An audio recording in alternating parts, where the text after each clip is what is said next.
namataan ng China Coast Guard 5901 sa layong 66.69 nautical miles sa Pundakit, Zambales.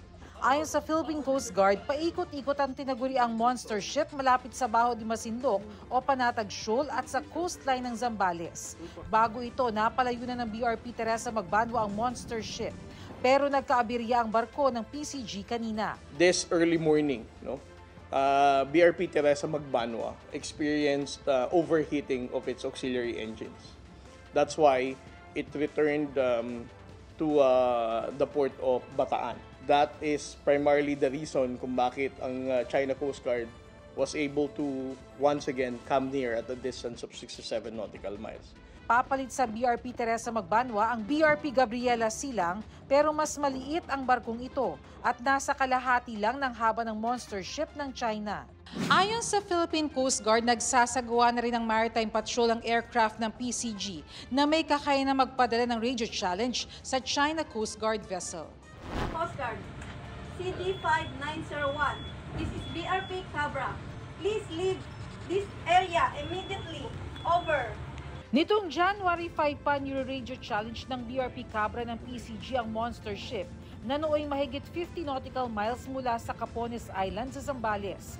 Pero mahigit isang linggo na, hindi pa rin umaalis ang monster ship. Nitong January 10, ni-radio challenge ng BRP Teresa Magbanwa ang mga barko ng China na namataan 70 to 80 nautical miles mula Zambales.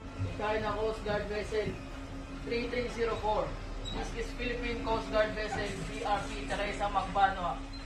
You are directed to depart immediately and notify us of your intentions. Over. Sa isang punto, nag-deploy ang China ng helicopter ng kanilang People's Liberation Army Navy.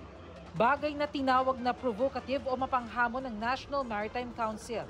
Mariin nilang tinutulan ng patuloy na illegal presence ng mga barko ng China na pinalalala raw ang tensyon.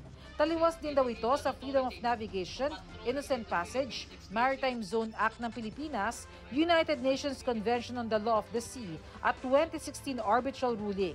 Hinikayat nito ang China na irespeto ang batas ng Pilipinas at utusan ng mga barko nito na tigilan ang paglabag sa ating EEZ.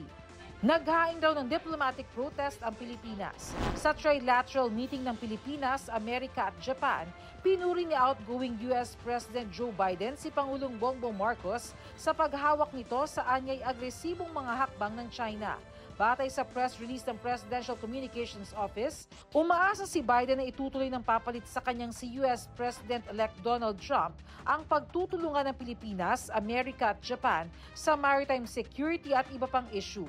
Para sa GMA Integrated News, Bernadette Reyes ang inyong saksi. Mga kapuso, maging una sa saksi. Mag-subscribe sa GMA Integrated News sa YouTube para sa iba't ibang balita.